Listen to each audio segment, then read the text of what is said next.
Here's 4 lessons that I learned while recovering from neuroplastic pain or mind-body concerns.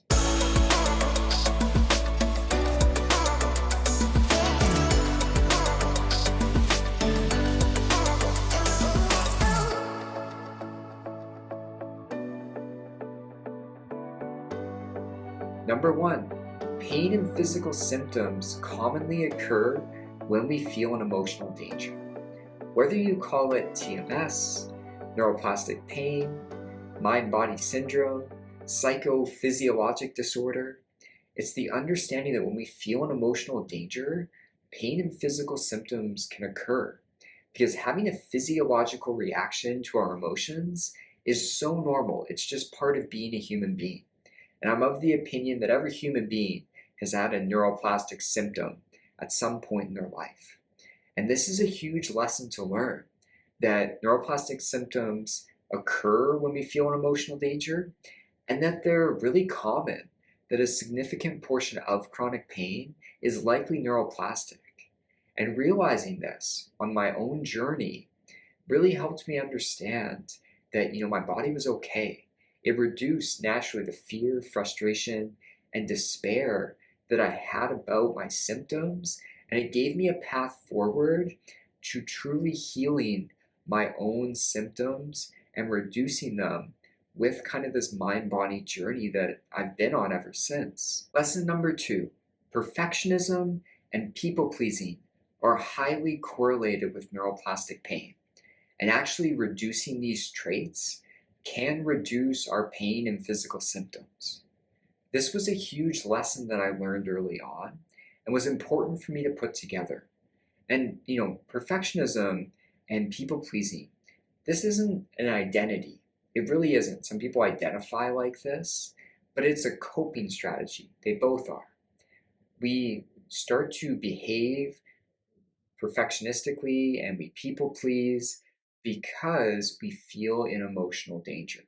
So a lot of times in childhood, when we feel in danger, these coping strategies are used to help us feel safe. And this makes sense. If you're high achieving, you're always doing the absolute best, it keeps us safe in our environment, and then it makes us feel worthy. And same goes with people pleasing. When we're pleasing the people around us, it makes us part of the community, it makes people like us, and it makes us feel worthy. And so even though these personality traits maybe helped us feel safe in the past, it's understanding that when we start having these mind-body concerns, that it can really be a contributing factor. And for myself, I have both of these traits, and reducing them at the time really helped reduce my pain symptoms. And so it's understanding that even though these traits kept us safe at one point, they're no longer serving us. And so I have a video actually on ways we can start to reduce perfectionism that I'll link to the top here that you can check out. Lesson number 3, the concept of story follows state. A lot of times in therapy, what I used to teach people is that if you change your thoughts, if you challenge and change all the distorted thinking that you have, that naturally your emotional state will change. And to some degree, this is true. But I believe it goes more in the other way. And the concept of story follows state is that the state of our nervous system, our emotional state, naturally starts to skew and create the story in our head. And I'll give you an example. Throughout my life, I've constantly been preoccupied by things. Yes, at one point it was about my pain, but it's also been about school. It's been about work. I've had weird preoccupations around music, around gardening, as I joked around with at some point. And I feel really distressed and I feel really urgent and that I need to figure something out, so I excessively think about it.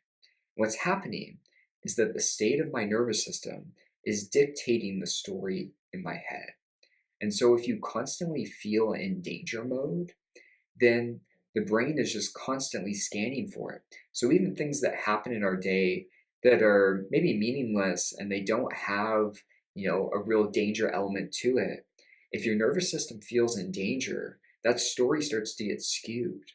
And so recognizing this, I stopped believing in all my thoughts. I started to realize that I need to attend to my internal state, to my nervous system, and soothe that and calm that down, whether it's with breathing, soothing touch, just being curious about the sensations, the difficult emotions I'm having.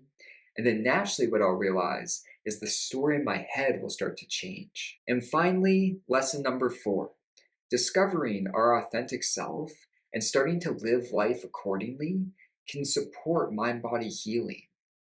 Now, this really ties into perfectionism and people pleasing.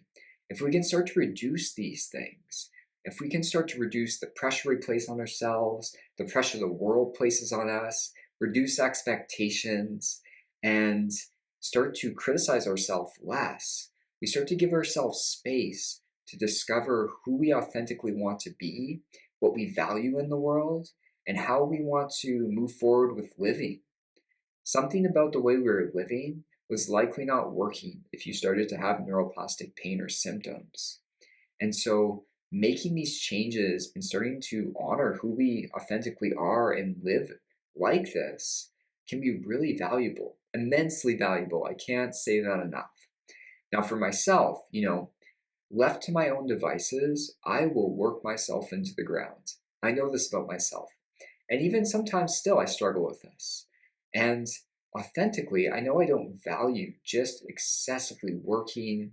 I know this is tied to my personality traits, but it's not authentically who I am. It's not what I value. I value free time. I value, cooking for my family. I value spending time with my family and being present with them.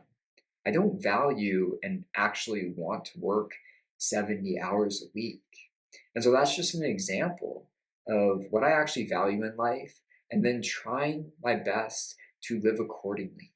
So spend some time reducing the pressure, expectations, the self-criticism. I know this is hard. This isn't an easy thing to do, but then we can give ourselves the space to start to discover who we authentically are.